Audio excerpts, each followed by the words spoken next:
and welcome back to the movies Made Us Do It. Me and Matt are back. How are you, Matt? I am pretty good, sir. How are you? I'm alright. Yeah. Been watching films. We have the only two films I've watched, you've also watched this week. This never happens. No. We at best synchronize on one film. This Usually week, one, yeah. two films. So that's good. Yeah. Do you wanna start? Where should we start? Start with Dune? Part 2. Yes, so Dune Part 2 has well, it's been out a little while now. I guess we're just catching up. Yeah. So this is obviously directed by Denis Villeneuve, starring Timothy Chalamet. Zendaya. Does Zendaya have a last name? It's just Zendaya, right? She probably does in I'm real sure life. She does in real life, but I she's certainly just don't Zendaya. know it. I don't know. I've never known anyone say, "Oh, Zendaya, blah blah blah." It's always Zendaya. No. To be honest, I've never looked her up to see. No, it's just whenever I see her name, it's always just Zendaya. It's like one name. Anyway, Rebecca Ferguson, Josh Brolin, Dave Bautista. There's a Skarsgård in there. You know, there's all sorts of people in this movie. A terrific cast. Yeah. And Christopher Walken shows up. Oh, but we'll get to that. We'll get to that. So I really loved the first part. You were not so keen, as I remember. No, I mean, I think you didn't hate it. I remember you didn't. I think it's a beautifully crafted, wonderfully made, wonderfully acted, for the majority, movie. But for me, it just felt a bit lackluster. It didn't grab me and I think it's partially because I love the Lynch Dune so much. Yes, yeah, you have a big love for the Lynch version. I too enjoy the Lynch version a lot, especially the Spice Diver version. Spice Diver is definitely the best version. It's very good. It's a very different thing. So obviously this is following on, from part 1. We had the kind of destruction of House Atreides by House Harkonnen, and we basically have Paul and his mother now in the desert. Yeah, I did like the way that it literally just picked straight up. Yes, me too. I liked that it was like an immediate start. It wasn't a year later or months later or something like that. It is truly a part 2. You could watch them as one movie. But so Paul and his mother are now with the Fremen. It is now up to Paul to kind of, well, depending on the version, use the Fremen to wage his war and get his revenge against House Harkonnen for killing his father and obviously decimating his people. He is the last Atreides. He is, yes, indeed. He is the last Atreides. This film, I loved the visuals of this film. I think this film is gorgeous. I think it's fantastically well directed, as always. I mean, I do feel that Denis Villeneuve is one of the best directors we've got visually. I mean, everything he's made, I have thought, was very beautiful and very well shot, and I do feel that way here. I think some of he really does. I've come to realize, especially watching this film, didn't notice it so much with Blade Runner. I think because Blade Runner was one of those kind of movies anyway, but certainly in this, I'm coming to realize he just really likes visuals. Visual storytelling is his bag. Yeah, and he's very good at it. He made those slightly dumb statements, when they were, Remind me. Oh, it was the statement about nobody watches movies for the dialogue. Oh yes, and we both said we do. So I watch it for both. Yeah, I was like, I'm quite a visual. I have visual movies really appeal to me, so I love things that like massively beautiful. And he scratches that itch. Yeah. But that's just not all movies are. I mean, some movies are just two people in a room. He's clearly never watched a Kevin Smith film. I mean, exactly. And so every Kevin Smith film. It's all different thing. You can't really. I don't think you should make statements like that. But no, it's a silly statement. But sure he meant it that way. But I don't know that it sounded a bit dumb. Yeah, I don't know that he meant it that way, but I would say that certainly watching Dune and now Dune Part 2, it's becoming increasingly clear that he certainly prefers the visual kind of spectacle. Yes, over. I think that's evident in pretty much even what's the Arrival? Mexican one? Oh, Sicario. Sicario, yes. Yeah. Even Sicario, it's that's quite a heavy movie with some It is, like yeah. It's I mean the scene where they're in the cars are all backed up. Yeah. And they're just waiting to basically to be murdered by those guys. You can see that they're like sat in the traffic, just waiting. That's a really beautifully visual. It is. Scene. He is. I genuinely think he is one of the best directors we have. And so we have the second part of Dune here. I loved the first part. I love this part. If I'm honest with you, I think overall as a film, as a cinematic, as a piece of cinema, part 1 and part 2, I really loved. I really enjoyed it.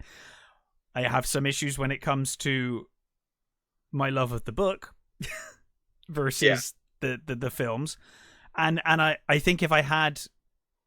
Well, the things are changed, and I don't mind things changing necessarily. And I think some of the changes are kind of interesting. I quite liked seeing more of the Fremen, and there's like factions of Fremen and stuff. I thought that was kind of interesting. Yeah, that was cool. But I did feel like there are big bits of this book missing. There are characters missing.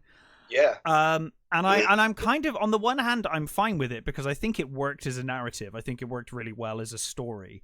But on the other hand, you're kind of like I'm tied. I'm really torn between my love of the visuals, and so like I'm watching it and I'm like, I love these visuals, they're amazing. And then on the other hand, there's like a part of me in the back of my head that's like, if we weren't spending so long on this visual, we could be having more plot, and more of the story, more of the novel that I love. So I'm kind of torn there, but I think overall, for me, it's such a beautiful movie, and I think it's so well put together. If I personally had the biggest kind of the biggest weird thing to me was Christopher Walken, if I'm honest.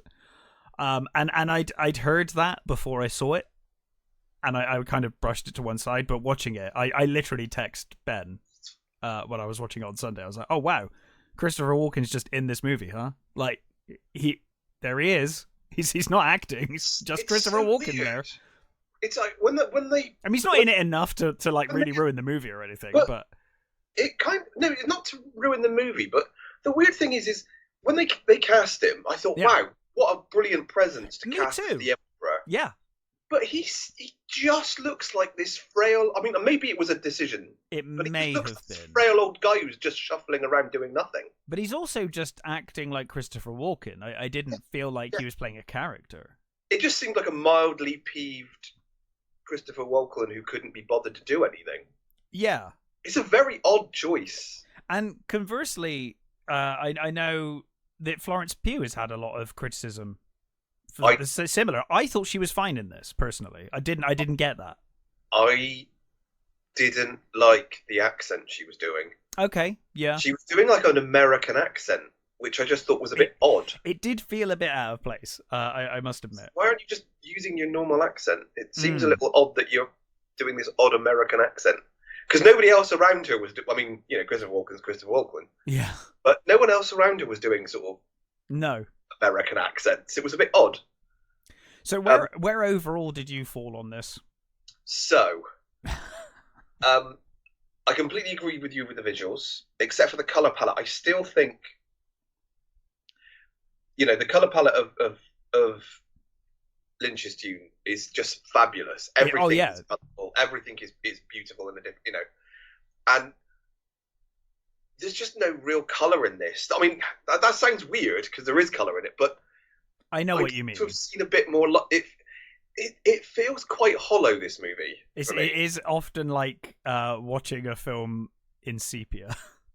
Yeah. Yeah. I mean, I did like what they did with the infrared on when they were on. Oh, what's the name of the Harkonnen place? Oh, when you've got when they the gladiatorial games with Fade. Yes, I is the is it Giddy Prime? Something like that. Like, or is that the Emperor homeworld? I can't remember. Anyway, the Harkonnen homeworld, when they're there and they're because of the black sun, they're using that lens, the infrared. Yeah, that looked amazing. I mean, but it was black and white, so it was like I liked that. I liked Fade. Oh yes, me too. Don't think you. My biggest problem with the Harkonnens is I don't think you ever really got a feel for them, other than the Harkonnens are bad. Well, that's kind of the thing, isn't it? It feels like almost a deliberate choice. They went, well, let's focus on the Fremen, and the visuals of this movie, and show less of Harkonnen, because I do feel like you got enough of Atreides. I felt in the first. I think there was enough to kind of introduce us to House Atreides and whatnot. But Harkonnen, they kind of turn up in the first one, and if you've read the books, you kind of know. But again, in part 2, the Harkonnens take a backseat to everything. Even the way they showed Raban as being a bit of a coward, you still didn't get enough of a feeling for him. He didn't. He sort, he feels a bit of a threat because it's Dave Bautista. Because he's giant, yes, exactly, and he's a huge dude. You had moments, like you had the moment when they had the attack and he was kind of cowering in the ship. You had brief moments, but I agree, not enough. There wasn't enough depth there, I don't think, with any of the Harkonnens really. No, and I know they have the whole Fufa plot done. They filmed the Fufa plot. And completely cut it. Well, and again, it comes back to that thought of mine that I just, I'm watching these incredible visuals that go on for minutes and minutes and minutes and minutes, and they're beautiful.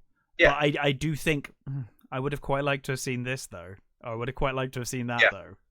And maybe that's just me, like, wanting too much. I don't know. The other thing I disliked was, what did they do to Chani? Very different from the book. Yeah, they made. She was. I mean, I know why they did it. They wanted a voice for the a sort of voice of reason, if you like, a voice that says. Well, I didn't think she came across like a voice of reason.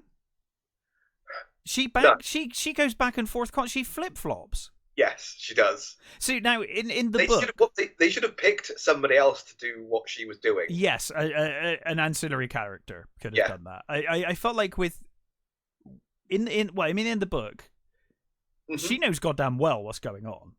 Yes, like she knows exactly what's happening. She's basically using Paul as much as Paul's using them, right? Yeah. She knows exactly what the situation is. She's massively, fiercely independent, smart person that's like, I know what I'm doing.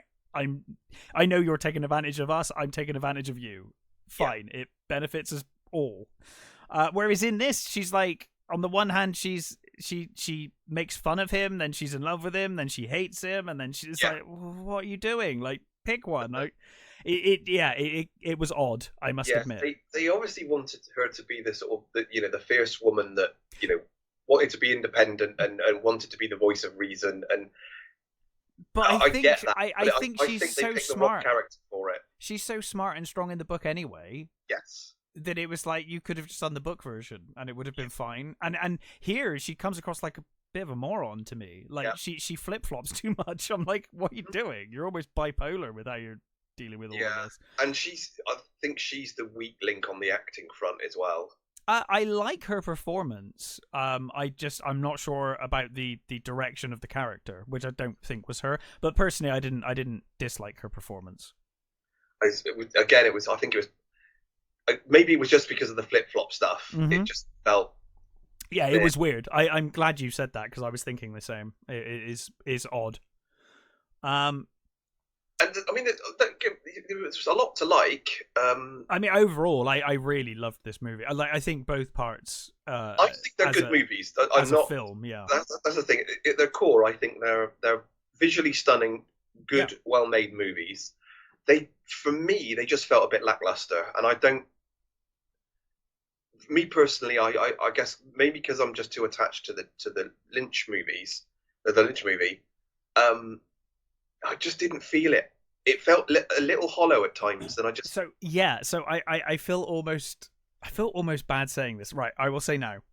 Mm. I loved both movies as their own thing as a movie. Yeah, great.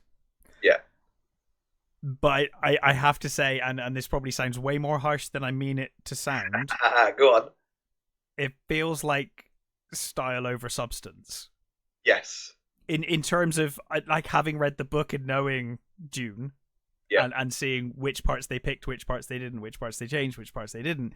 It felt to me it was much more focused on the spectacle, the visuals, than it was the characters and the story. And it kind of does ring what he said. It kind of falls in line with what he said. Yeah, totally. So it does make sense. But now I feel like I'm bashing on the movie. I loved this movie. I loved the first one as well. I'm purely looking at it from the perspective of like, well, I can see what's missing. Yeah. And I would have liked a bit more of that. There's I mean, they didn't even deal with the weirding way. No.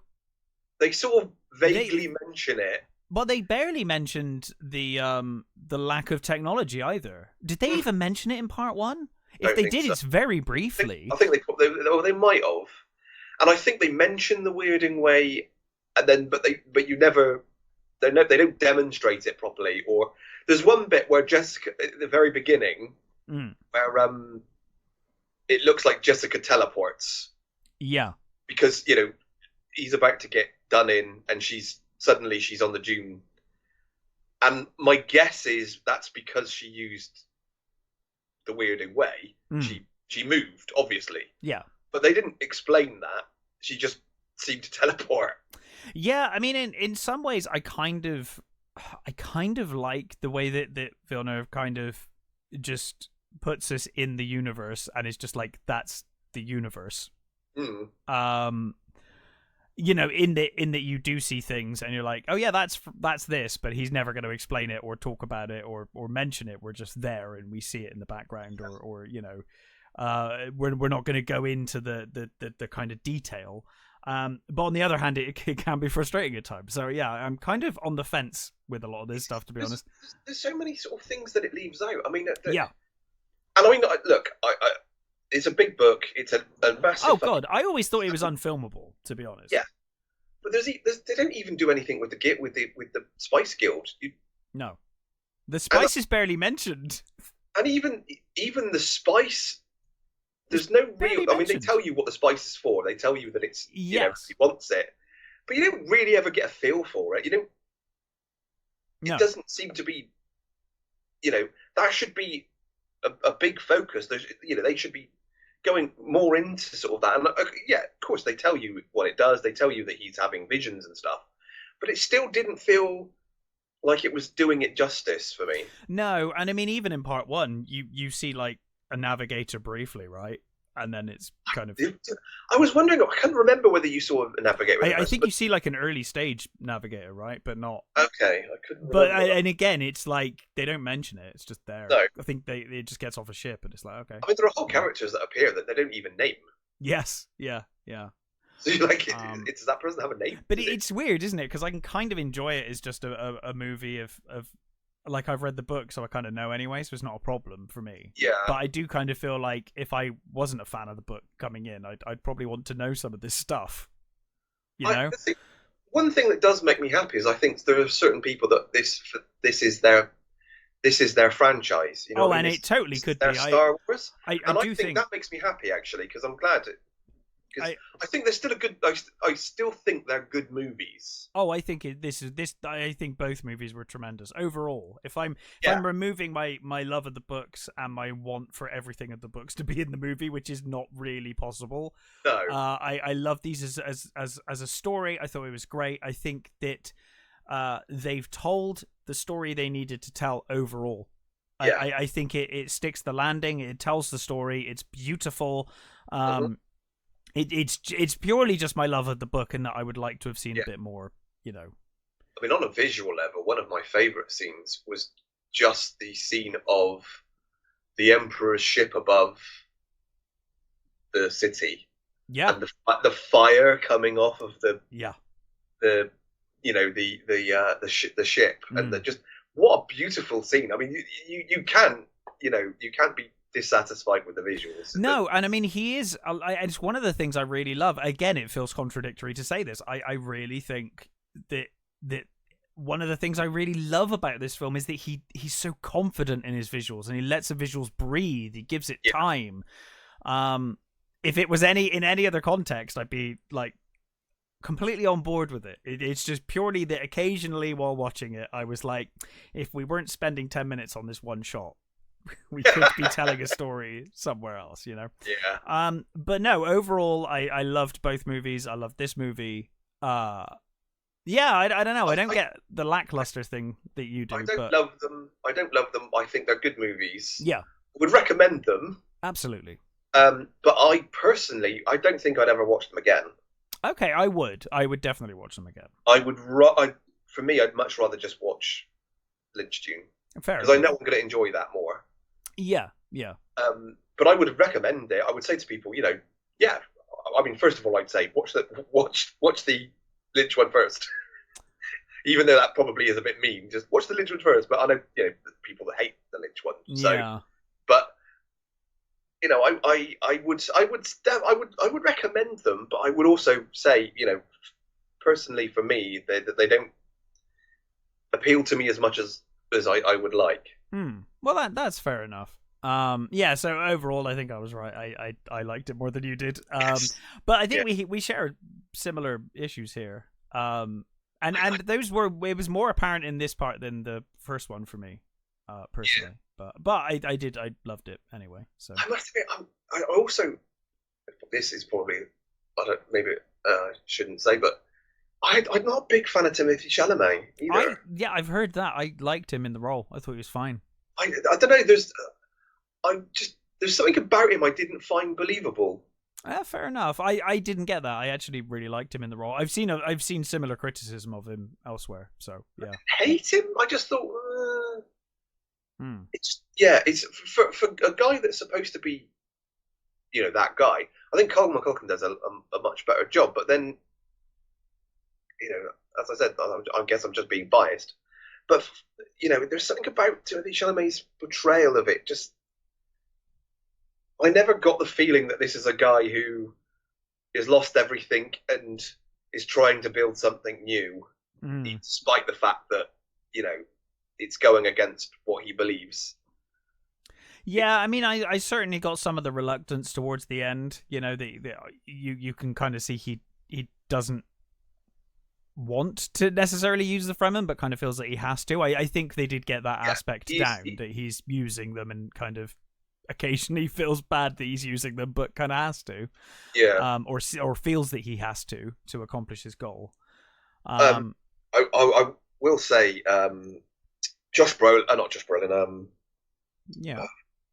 Javier Bardem. Oh, sorry, I was going to say Josh Brolin is in this. Stilgar is the shining light in this movie. Oh, he was amazing. Yeah, he's so good. Really good. He's really good. I love he's this fanatic that's trying to basically get everybody to believe what he believes, but he does it so well. And absolutely brilliant. I mean, and Austin Butler, for what he's given, did a very good job as Fade. I thought he was, I did feel a bit like it was a case of every time someone mentions him, they say, "Oh, he's psychotic." It's like, okay, we get it. He's psychotic. Yeah. Can we see a bit more of that, please? Yeah. Could we and see that? You see it, but you still feel like it was more of a. They're telling you he's psychotic. You're not getting enough flavor for him. You know what I mean? Felt a little one-dimensional with him. Yeah. Yeah. But yeah, again, overall, I feel like I've bashed on it now. But overall, I loved both parts. To be honest, I did. Anyway, I could recommend them as certainly a spectacle. I would say as a visual treat. Yeah, the spectacle they're brilliant. But personally, I wouldn't watch them again. Fair enough. Will you watch Dune Messiah? Probably yes. Okay. because that's never been like adapted, so that would be fun to, Yeah, it hasn't put me off or anything. So and especially if Villeneuve's still doing it. I mean, I believe so.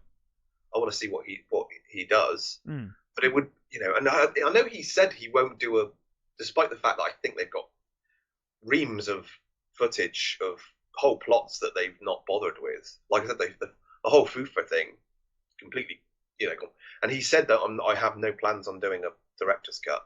I do often. It is what it is. So yeah, I mean, I do quite respect a director that's like, no, that's the version, that's my version.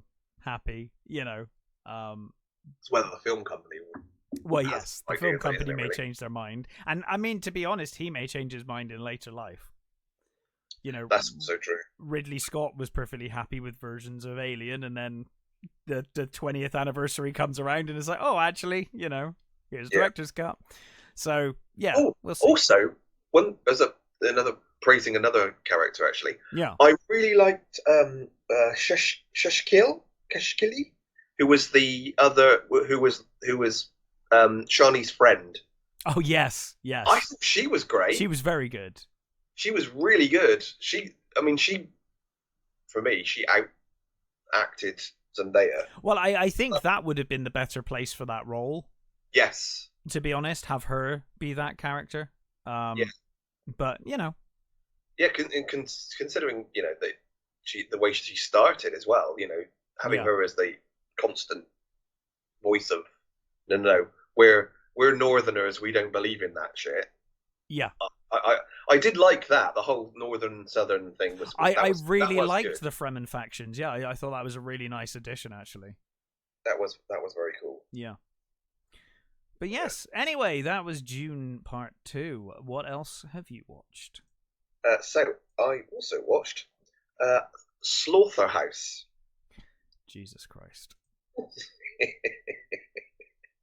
Tell us all about Slotherhouse. Slotherhouse, yeah. So it's been out for a bit, but basically it was one of those sort of things. It was like $1.99 on Amazon, and I thought, you know what? I looked at the trailer and I thought, that looks really dumb and fun, and hopefully all right. So we are introduced to what is the bloody, is it Zeta House or something like that? We're introduced to this sorority house, and where one of the characters, I think it's Brianna, she's the sort of the current president, and she's or of the sorority, and she's a real bitch. Everybody kind of hates her, but everybody loves her, sort of thing. And we've got Emily, who is the sort of the nerdy, the booky one that this year she's determined that she's going to run for president, but she decides that the best way she can do that is to introduce a new mascot to the sorority house. Uh-huh. That mascot is a sloth. Wow, I am so surprised.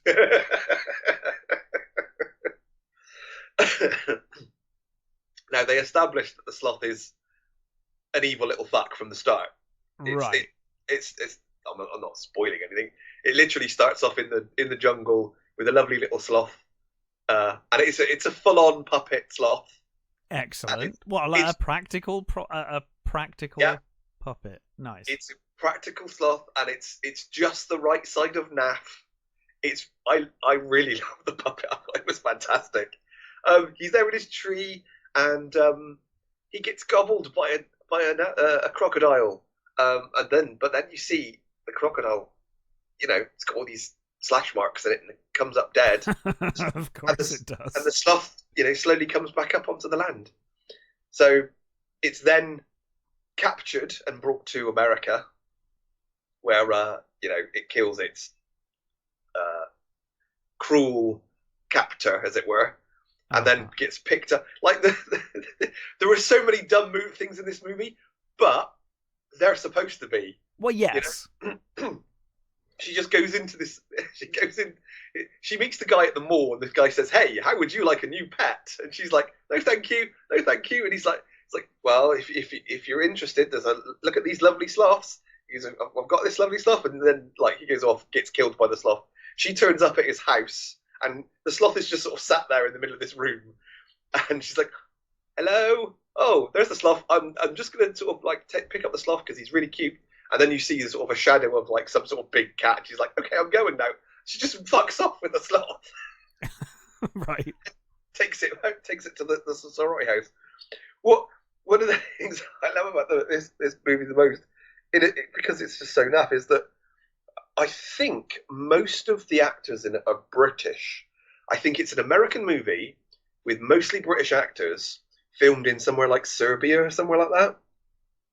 Right. And the house mother is played by Tiff Stevenson, who's a British stand-up. She's actually quite funny. And I was so surprised when she just turned. I was like, what the hell is Tiff Stevenson doing in a Hollywood movie? I mean, it's low budget, Hollywood movie, I guess you could say. It was so weird to me, but she's great as the house mother. But you find out it like towards the end of the movie, she's been there since like forever. There was a joke. I'm going to spoil this joke. There's a joke like she's basically dying, and she says, "I've been here all this time." I mean, this is like a late 40s-year-old woman. She's like, "I've been in this sorority house all this time, and my only dream was to be the president." And Emily says to her, "Wow, was that the only reason why you're here? Was to be? You're never going to be president." She's like, "I know that now. Maybe I should have used that degree I got." Basically, everybody loves this sloth. She gets to become, but slowly I would say it's not really slowly. It's actually quite fast. It just starts murdering all the sorority girls, and no one notices. Everybody's like, "Hey, I haven't seen Brenda for like a couple of days. Anybody know where Brenda is?" "No." "Okay, doesn't matter." And it just fucking. I mean, this is a sloth that knows how to work a computer and can drive. This movie, I mean, I know people will hate it. I absolutely loved it. It is so dumb and so brilliant and so just fun. I find it hilarious anyway. There's the thing I like most about this, in comparison to something like Cocaine Bear, is Cocaine Bear couldn't decide what it wanted to be. Cocaine Bear had this sort of whole thing where it was like, it wants to be a sort of slapstick, but then it wants to be sort of serious, and then it wants to have these sort of these weird characters in it, but it also wants to concentrate on these weird drug things. And you're like, okay, no, Slaughterhouse just knows what it is. It knows exactly tonally what it is. Consistent. Yeah. It just says this is a dumb movie with sorority girls and a sloth, which is what people are paying to see. Exactly. Yeah. And I would have liked to have a little more gore at times, because sometimes some of the kills are sort of like it's sort of he towers over someone, and then it cuts to the next kill, and you're like, oh, that's me. But then there is a couple of ones that are quite gory. Well, they're just gory enough, but I think they could have probably chucked a few gallons of blood around a bit more. I think would have been help with the funnies. But this puppet is great. I think maybe there might be a couple of sort of computer altered faces and things. Yeah. But for the majority of it, it's basically a puppet sloth jumping around and slashing it's sorority girls. I mean,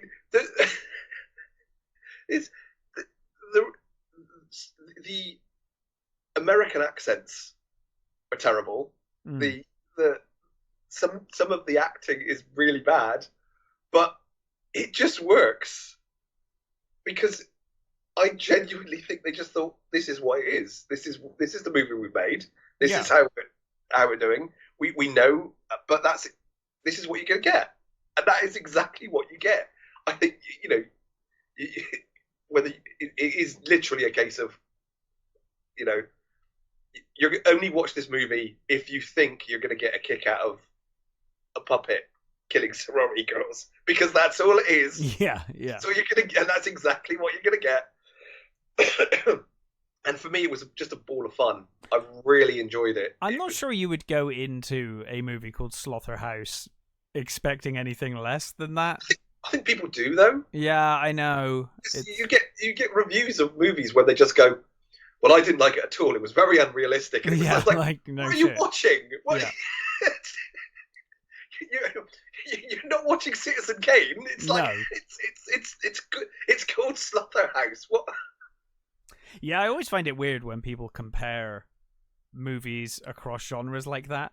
Yeah. You know, it's like obviously Slotherhouse is not trying to be Citizen Kane.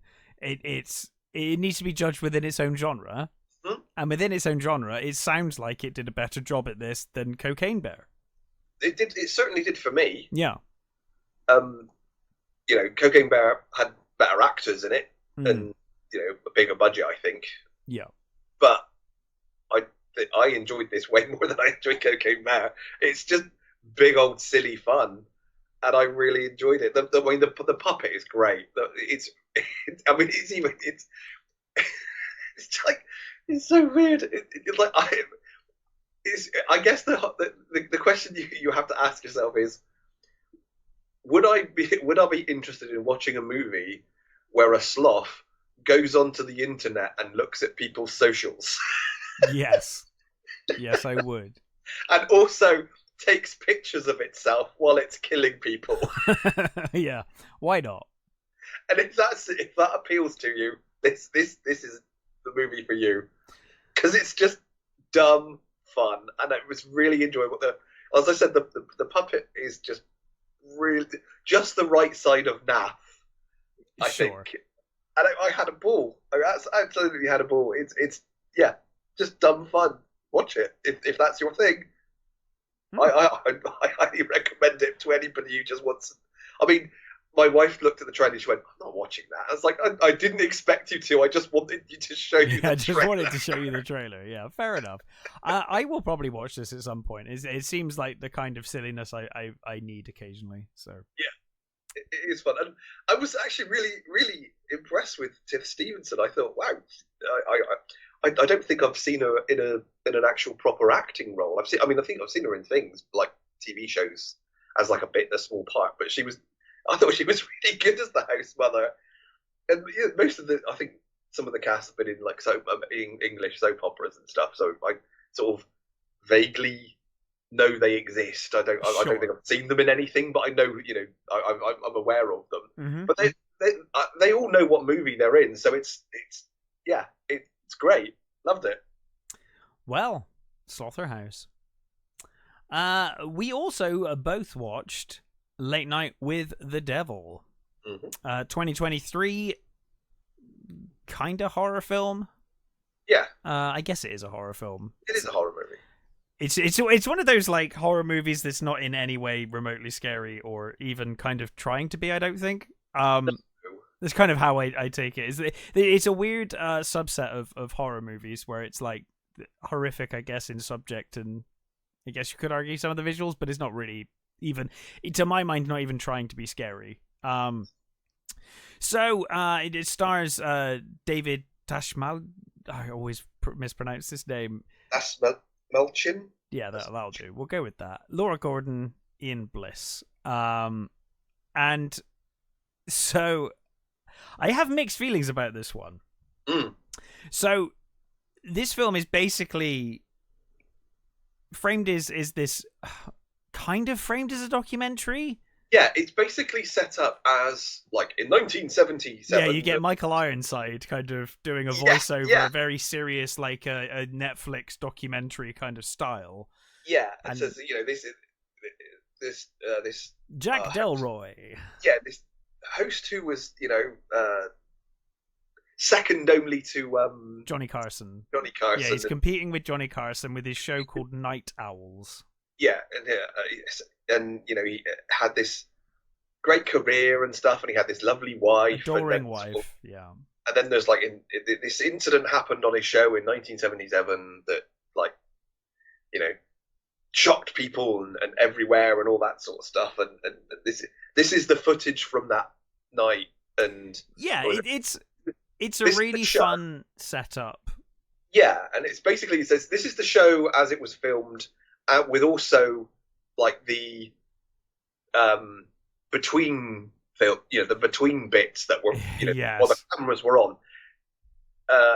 So it kind of sets it up as you're watching what went out that night in a sort of ghost watchy kind of way. Ghost watch kind of way. Yeah, that Yeah. whole sort of live television event that went wrong. Yeah. So he's great. Right. So yes. So I think the performances are great. Really enjoyed the movie. I think I love the idea of this movie more than I like the movie. Right. I really find the fact that I like that they were like, this is a doc. It's like effectively a found footage movie, but if it was a TV show that was filmed, so the footage they have is the TV show. I love that concept. I really struggled at times with. I wish they'd actually made it look like it was actually filmed in the 70s. I thought they did a good job with the look. Well, I thought it was really kind of all they did was change the aspect ratio and barely did any. Like, I would have liked a bit of like VHS damage, a little bit of noise, a little more. I'll go with you on that. Other than when they were sort of things flickering on purpose. Yeah, and I also felt like some of the camera angles were like, well, if this was filmed, what? How did do you know what I mean? It's like, what? So they were filming this as well, and like the backstage stuff was very convenient, and everyone's like microphoned up and sounded perfect. That's and what like, I didn't. One of the things I didn't like was the between things. It's a great idea to have that, but what they should have done. I mean, what I think they should have done was not have the cameras focused. That would be much better. So you're just picking up the sound. Yeah. And occasionally, maybe the camera will pan across. Which found footage does very well. I don't know why, because they could have done the in-show bits. Yeah, are fine in the way they're filmed. I would have added more noise to it to make it look a little more like a 70s thing production. Yeah. But the backstage stuff should totally be like found footage. Like it's handheld, and those cameras are big handheld cameras back then as well. So they weren't handheld. They're huge fucking monsters, aren't they? They're yeah, but they are hand holding them backstage, aren't they? There's a shot of one of them holding it camera later. Oh yeah, you're right. But they're big things. They're not easy to handle. So they should be really kind of out of focus, awkward shots. Maybe off camera shots, and you're just kind of hearing I stuff. think there should have been a whole bit so where you're just picking up the sound. I think like conversations between him and his manager. Yeah, I don't think you should have ever actually seen them. You should have just heard those. Yeah. Yeah. Or maybe the camera just goes past it, you just pick them up because it felt very like you're watching a movie in those bits. Yes, it did. And it kind of took me out, if I'm honest. They're telling you it is. Yeah. But I think that aside, and some very dodgy CG effects towards the end aside, I really enjoyed a lot of this movie. I really like. I'm a fan of that mockumentary kind of style. Yeah. And I really like 70s kind of talk show stuff. Mm-hmm. Yeah. And I really like supernatural stuff, and I thought it brought everything together really well. I really loved who's the guy? Ian Bliss, the skeptic. Yeah, the guy who was basically the Amazing Randy, wasn't he? Yes, yeah, effectively he's the Amazing Randy. He was great. Ian Bliss is Carmichael Haig. Yeah. He was wonderful. Superb. He was so good. He was such an asshole. Yeah. Anyway, he was so good. I love some of the bits that he does were just really funny, and you're like, yep, okay, I get this character. Yeah. And I think the girl playing Lily, Ingrid Torelli, she was good. It's what she was doing. I will say as well, just very briefly on the skeptic character. There was a bit, and I was like, this actually works really well. Where this minor spoiler. He basically he does a trick on camera. Yes. And he basically hypnotizes everyone. Yes. And what I like about it is like, well, this wouldn't work for found footage because we're seeing that there's like worms coming out of his stomach and stuff. And it's like, no, but he's hypnotized you as well. So it kind of works on like, he's actually hypnotized you as well. And then later they look back at the footage and that didn't happen. That was a really nice touch. I actually really liked that. That was kind of cool. Yeah. I did like that. But then the problem is they set that up, Yeah. and then when it gets to the end, I mean, I'm trying not to spoil anything.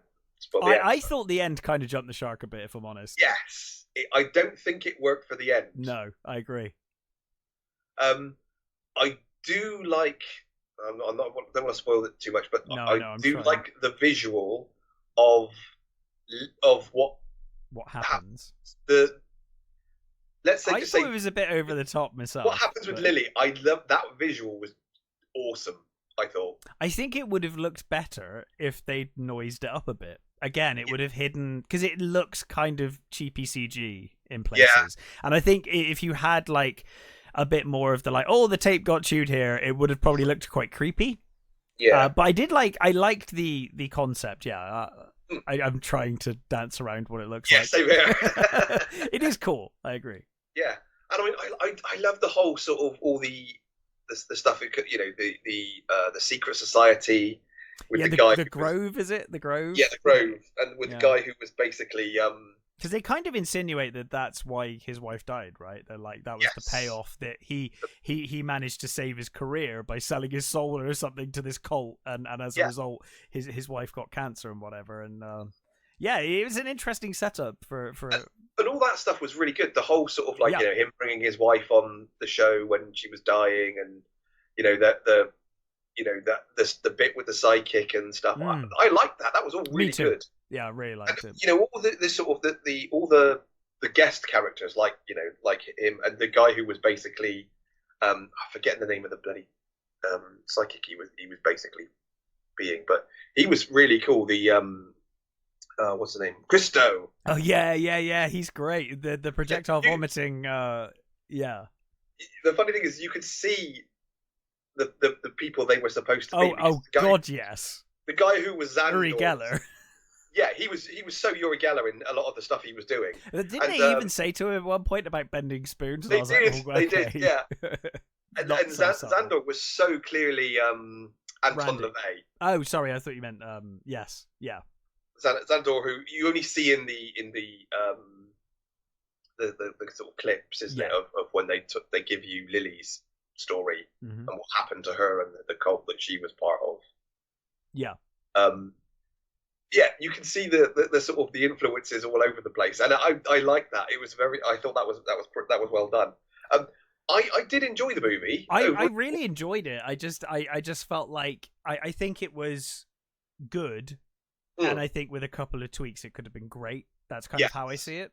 I definitely recommend it. Absolutely recommend. I had a blast watching it. The main problem it has is that it sets itself up as one thing, but then turns into something else, because it sets itself up as this kind of documentary thing, which I was really down for.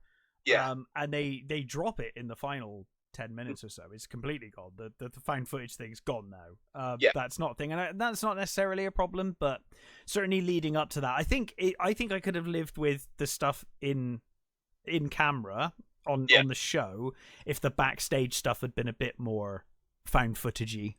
Yeah. You know, less perfect. But yeah, overall, I had an absolute blast with this. I thought all of the actors involved were great, and like you said, having been a fan of James Randi, and I have like an unhealthy interest in these kind of charlatans and stuff. And I've watched so many of James Randi's like debunks of these people like live, because he used to. I mean, I think that's what the inspiration was, right? Because he did this before. He actually did this. And I thought it played off that really well. I thought all of the cast, especially David, is so good. I mean, he's good in it. We've said this before. He really does deserve more starring roles and bigger work. And hopefully this might. I hope so. It's quite. It seems to be getting really good reviews, this one. So hopefully, I thought it was a really charming, fun movie. Yeah, I think that the main, the main two of him and Ian Bliss. Yeah, those two their performances were wonderful, just perfect. Yeah. Really fucking good, and I did like the guy who was playing Gus as well. Is it? Oh, he is. Yeah, the kind of I guess assistant. Yeah, who's I do like the fact that he's kind of the only one who's walking around going, I don't like this. What the fuck are we doing? It's really unchristian. I don't like it.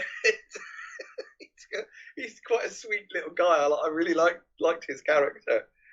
And you know what Rand.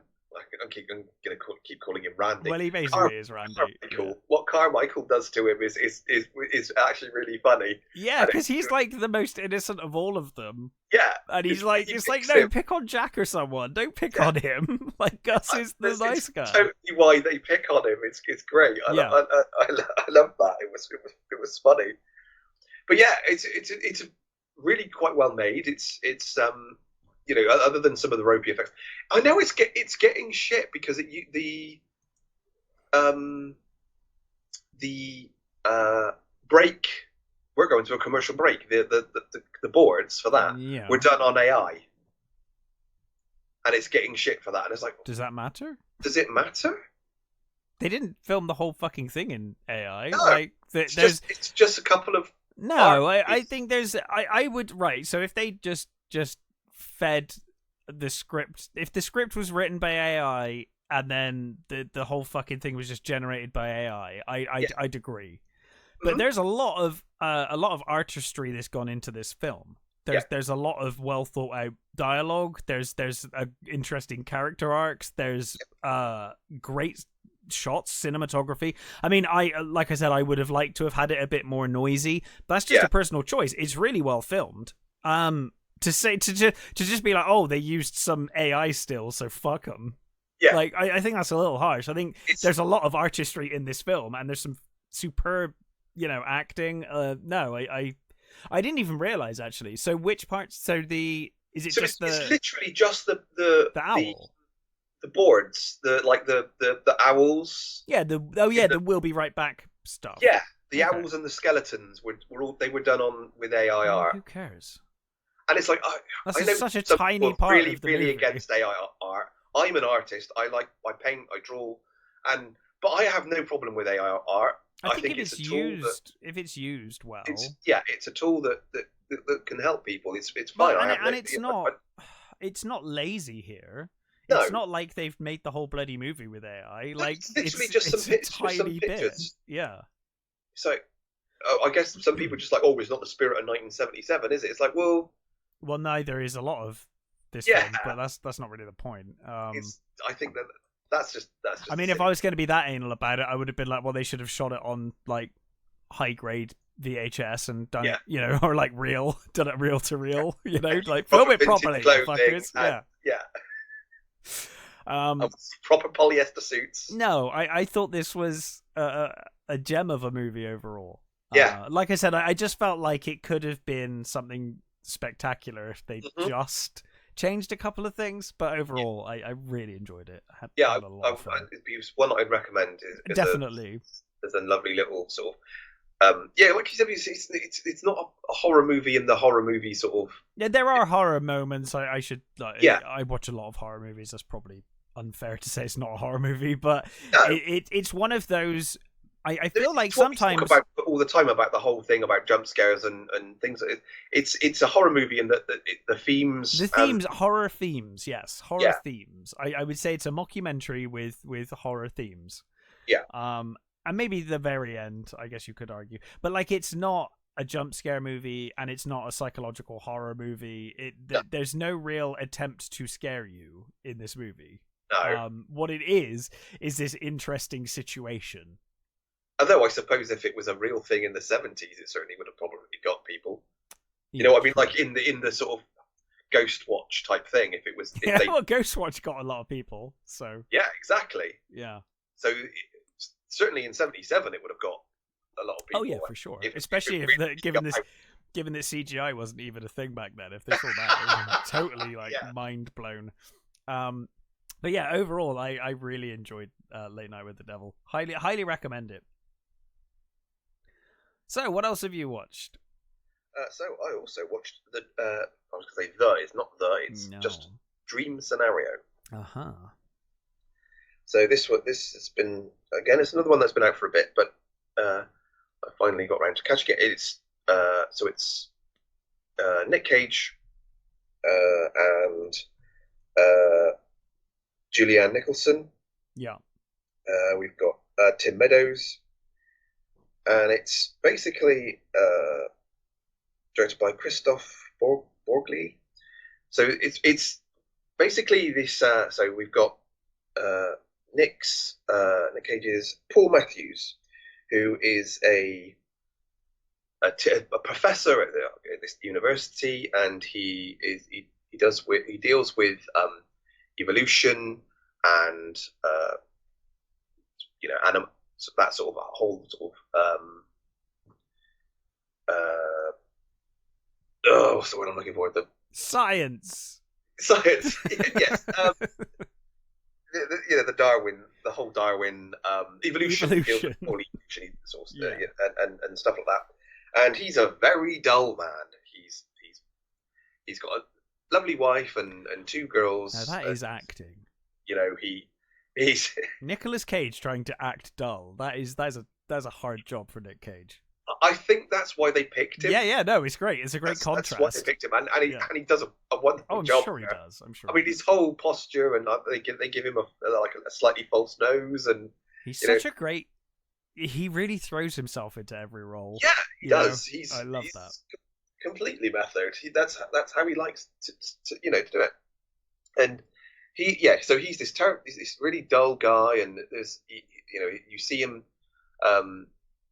going through this lecture about zebras and how zebras stripes work as camouflage, and that they use their camouflage as the herd. So it's their stripes only work because they are in this big collection of things. But the moment one of them comes out of the protection of the herd, that's when they get eaten, right? So that's how he's explaining this sort of thing, which is very relevant to the story.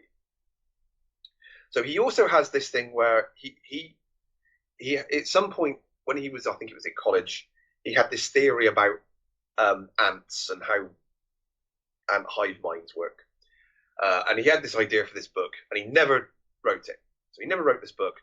But one of his the people that he was at college with, she's just written this book, which is basically what his idea was. Right. So you see him going to this woman and trying to say, "Look, this is my idea. Are you going to give me credit?" And he's, his wife says, "Oh, you're going to kick her ass. You're going to talk to her, and you're going to make her apologize, and you're going to make her do this." And of course, he does none of those things. He does confront her, but it's very lackluster, and it doesn't go the way he wants it. And as she says, "Well, you had this idea like 20 years ago. Why haven't you written the book yourself? Why, I can't help it that you had this idea 20 years ago, and now we've got this idea and we've worked on it, and so no." So you've fully established this guy as this complete loser, really. Yeah. And then people start dreaming about him. He starts just turning up in random people's dreams. Like there's a bunch of people at a dinner party, and it's like, "Oh, I keep having this dream about this guy. This guy, he doesn't do anything. I'm dreaming about something's happening, and then he walks in, and he doesn't do anything. He just stands there and looks around, and then he walks off." And I was like, "Oh, that's interesting. I had a very similar dream like this." Because we had this dream about one of this person we know, and she's like, "Yeah, because what does he look like?" It's like, "Well, here, I've got a picture of him." And he's like, "That's him." So all these people, two of his students have dreams about him. So he sort of goes into the next lecture, and they're sort of giggling, and it's like, "What you're talking about? Why are you thinking?" All of a sudden, he's got internet fame. People are talking about him. He's like, this guy's like, "Wow." People are lying about him turning up in their dreams. He's become the creepypasta. There was a I think it was a viral campaign, wasn't it? Yes, that they made up. It was. This guy's face kept turning up in everyone's dreams. So it's basically that, but yes, it happens to him for real. Yeah. So you get this whole sort of fame angle. You get this whole sort of is it deserved fame or undeserved fame, or and this advertising company comes to him and says that, we think that, you could, advertise Sprite in people's heads. Be great. Yeah, that's amazing. You can advertise to people while they're asleep. Yeah, exactly. And for him, he like, oh no, I just thought this would be good because I've got a book. Oh, you've wrote the book. He's like, well, no, I haven't written the book. I said, well, that's all really interesting. We're really interested in that. But we think, we could even get Obama to be involved. And he's like, Obama? And they're telling him these like fucking things, and he's like kind of eating it up. And I'm not going to go into too many spoilers, but obviously it then takes a turn, which I wasn't expecting actually. It then becomes like a cancel culture thing. Oh, okay. Because from there it moves on to he starts hurting people in their dreams. Oh God. So then he's getting blamed for hurting people. Exactly. Right, so okay. He's there's like he attacks one of the students with a hammer or he strangles another student, and of course they're all like, well, I don't feel safe around him. And then it's the whole sort of perceived trauma thing, and it's like, and it gets into a whole sort of cancel culture thing. It's like, wow, I was not expecting it to go here. But it also it's actually quite a complicated movie because it's telling you all sorts of stuff. It's going all through the sort of the fame and the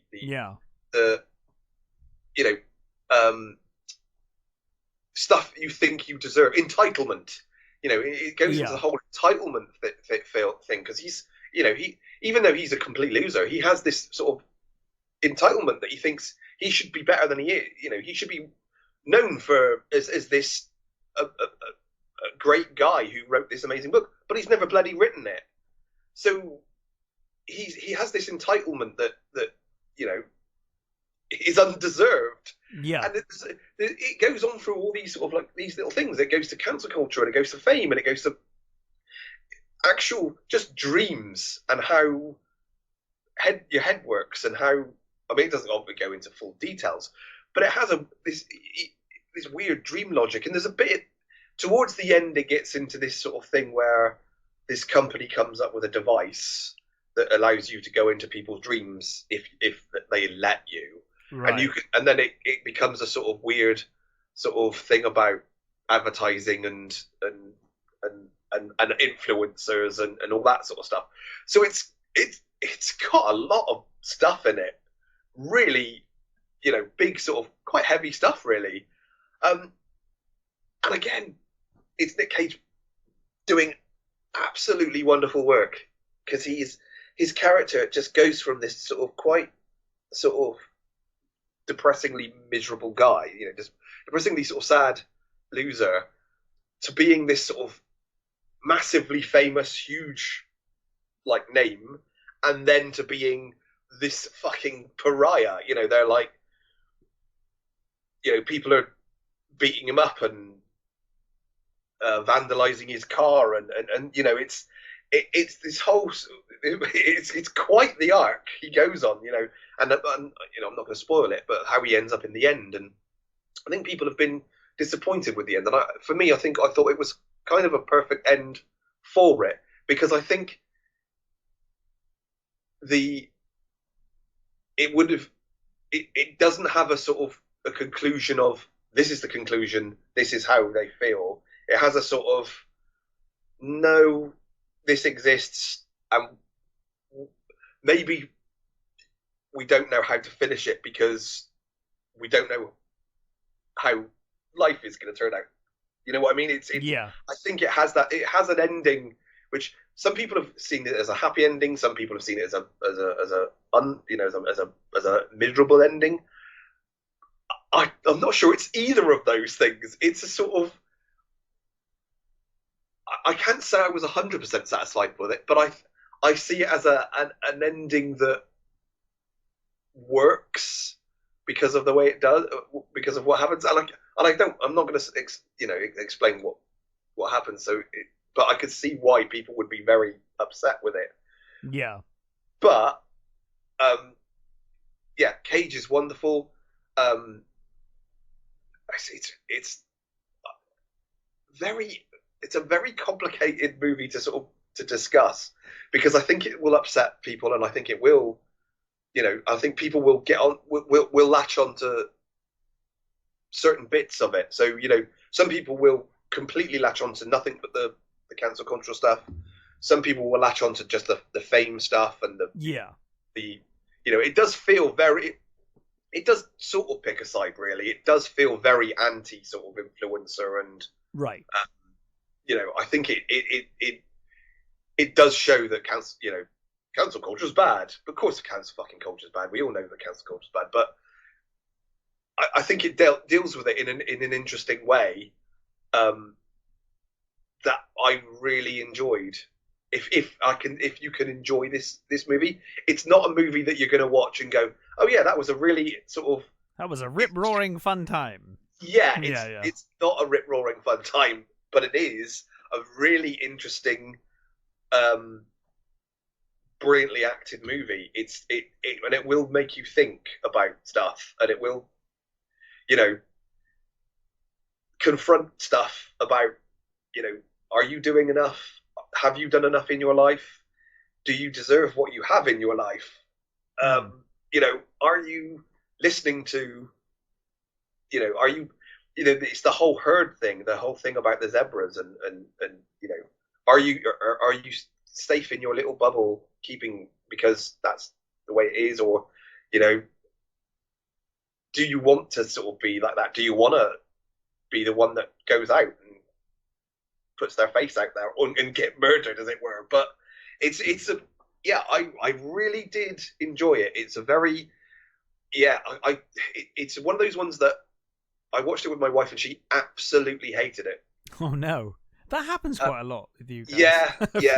One of you ends up having a bad time when you're watching a movie. Yeah, she really hated it, and I think it is gonna be one of those movies where it's gonna divide opinion because of it's how you fall on certain things, and how whether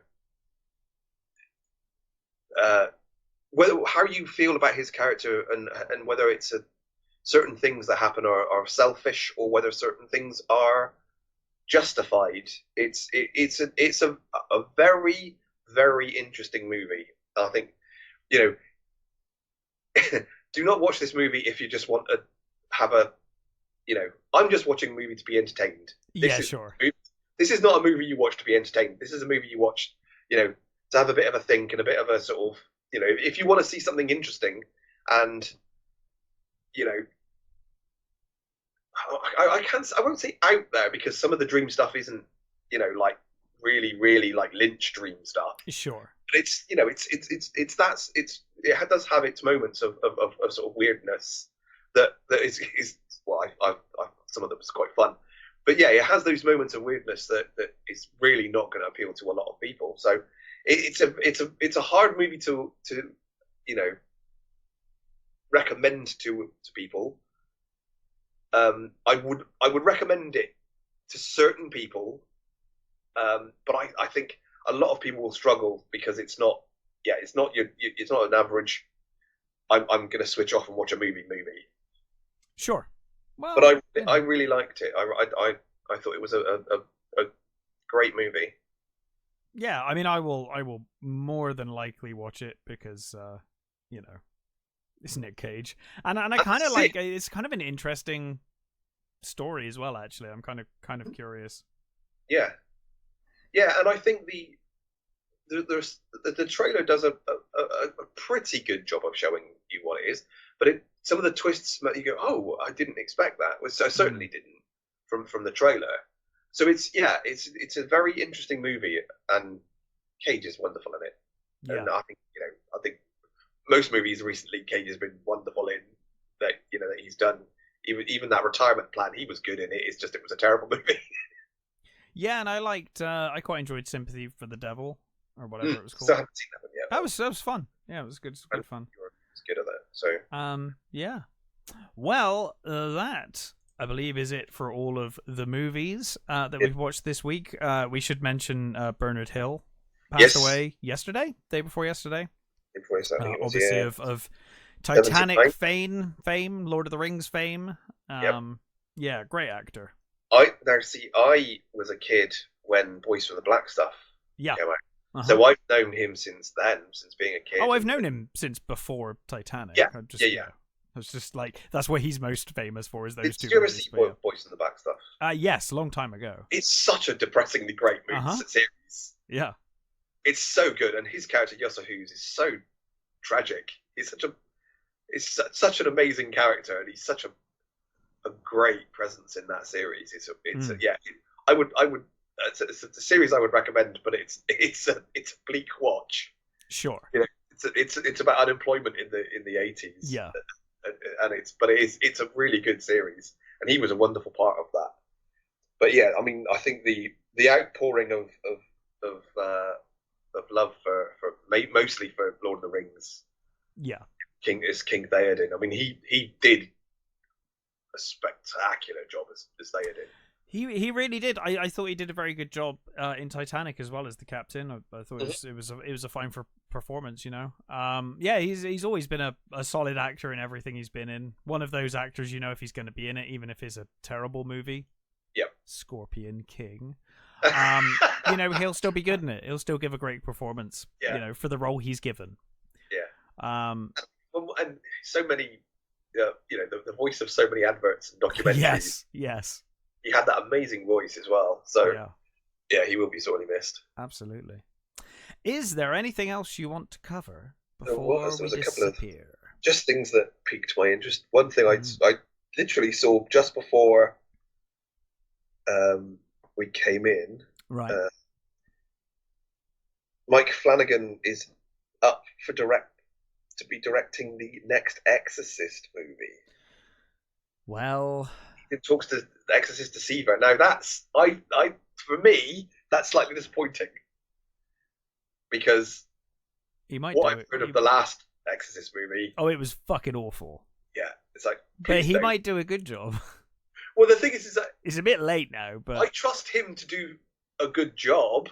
I would say, like, if you're gonna get Flanagan to do it, I'd be like, just start again. Yeah, we're starting again with this incredible director. Yeah, and go. You know, like I wouldn't be. Don't make it a bloody sequel to Believer. That was terrible.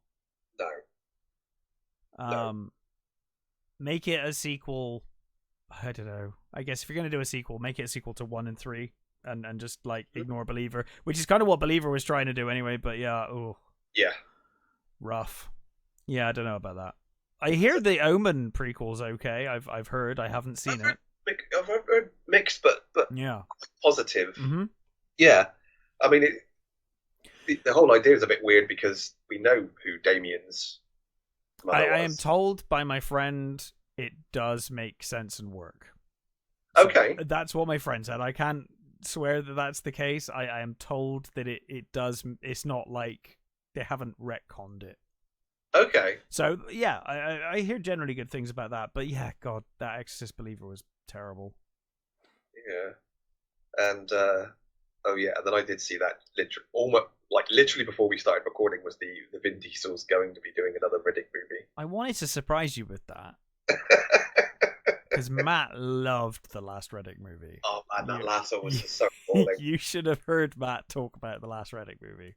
I hated that movie. I know, it was terrible. In fairness, it was terrible, and it's one of those movies where you forget and you're like, oh yeah, like Dave Bautista was in that movie, and like he was awful in that movie, and at the time we just thought, oh well, he's just a wrestler, he's not very good at acting. But it turns out it was just the script. He's actually a very accomplished actor. Oh, all of the stuff with Katie Sackhoff and that was just again amazing talent. Yep. What are you doing? Oh God, so bad. I went with my wife. And the speeder bikes, oh my God, the effects look so bad. I went with my wife and my brother-in-law to see that movie, and it's been the closest I've ever come to walking out of a movie. I came so close, and I think it was, if it wasn't for the fact that I was with them, I might have got up and gone. there was something about that movie that I just hated. You were. That's probably the one of the angriest I've seen you talking about a movie. Actually, that movie. Yeah. Like, I guess movies that have annoyed you more, in terms of their substance, maybe. Yeah. But it's the most angry I've seen you at a movie that was just rubbish. Yes. Like, it really enraged you that it was so incompetent. Yeah. I love the other two. I love Pitch Black, and I like the Chronicles of Riddick. I'm not such a fan of Chronicles of Riddick. I do love Pitch Black, though. I think Pitch Black is a fine movie. Yeah, Pitch Black is. I mean, let's not, mix words. Pitch Black is a great movie. Riddick is. It's not, but it has. Yeah, sure. I think it's a good movie that has massive flaws. But overall, I really like a lot of the stuff in that movie. Also, I need to look it up because I can't remember what it's called now. But doesn't this one have an equally retarded name? Furia. Furia. Because he's a Furian, right? Yes. Which is the dumbest name for a race ever. So he has to have So everything's going to be called Furia. Furia. Oh, is that the name of the homeworld? Yeah. Yeah. Okay. The name of the homeworld, wouldn't it? Fair so enough. Yeah. I mean, it's slightly unfortunate, you've got Furiosa coming out soon. Yeah, it is a little. Are they going to convince Dame Judi Dench to turn up in this one? Oh, I doubt it very Probably much. Not. I mean, I love the stories about him trying to get Judi Dench to do his movie. That like just sending her loads of flowers and turning up hey, would you like this? Like, yeah, why the fuck not? Sure, I'll be in your weird movie. Why not? Yeah, so that's happening. Yeah. Is there anything else? Yes, there was one more that. I mean, this one could just be written for me. Okay. So, Mandy director. I'm on board. Panos Cosmatos. He's cast Kristen Stewart and Oscar Isaac in a 80s set vampire movie. Okay. Yeah. Is that Flesh of the Gods I'm seeing here? Or Necrocosm? The next two films that he's got coming up. Oh, I don't know. It doesn't. I don't think it says what that was Wikipedia. That could just be made up. Oh, Flesh of the Gods. Yeah, yes. Flesh of the Gods. Yeah. Cool. Yeah, it's going to be called Flesh of the Gods. So yeah, it's about LA in the 80s. So that's perfect. I mean, that is pretty much your thing. Exactly. Yeah, 80s vampires with Panos Cosmatos, who, I mean, Mandy was fucking amazing. Yeah. I mean, that was my movie of the year that came out. So I'm totally on board with that. I think that, I mean, it could be terrible for all we know in the end, but that's one of those things that's a hopeful thing in the future that I'm happy to see, because at the moment, not much on the horizon that looks, is making me think, yes, I must see this movie. The only thing is Maxine at the moment. That's the only movie that pops into my head that I'm really looking forward to seeing. Yeah, I was trying to think earlier today, what films are there that I'm really looking forward to? And there's not many. I think I'm curious about Megalopolis. That was a weird. Did you see the trailer for it, or say trailer? Yeah, it was just a weird scene. Yeah. Okay, well that tells me nothing. I know, but I'm still kind of time stoppages and New York. I think it's because he's been trying to do it for so long. It makes me really curious. I'm like, he obviously really wants to make this goddamn thing. Oh man, he's been trying to get this forever, right? Like the 80s, yeah. I think, early 80s. Like, yeah, he's been trying for a long time. Yeah. Oh, it says here it was conceived in 1977. Jesus. But he's been actively developing it since 83. So yeah, early 80s is when he tried. So I'm looking forward to it out of curiosity more than anything else. I mean, it's Francis Ford Coppola, so yeah, he's a great director. we'll see. But that's probably the only one that I'm like kind of curious about, really. Yeah. There's no more like films coming out the rest of the year that I'm like, oh my god, I have to see. Yeah, there's nothing that I can think of that's just nope. I'm totally on board with that. I need to see that. I'm sure something will come along, but for now, hopefully, yeah, that something will turn up that wows us. Yeah, yeah. Actually, there's a new Cage one that I've heard good things about. I don't remember what it's called. It's I think it's like an alien invasion movie. It's like him and his sons and an alien invasion sort of thing. Right. Arcadian. Oh, cool. Okay. So there's that. Sounds pretty good. I think I don't know when that's coming out, or whether it's already out. I'm not sure. There's that. But yeah, there's not a lot grabbing my attention at the moment. No. But I guess we'll see how the rest of the year pans out. Mm-hmm. I know what we're doing next time. Yep. It is Mad Max. It is. Max. Very much looking forward to reviewing that next week. But until then, stay safe, take care. I recommend Dune Part 2. And I definitely recommend Late Night with the Devil too. Yeah. Yeah. I mean, I kind of recommend all the movies we've seen this week to a certain extent. Mm-hmm. Yeah. Depending on your love.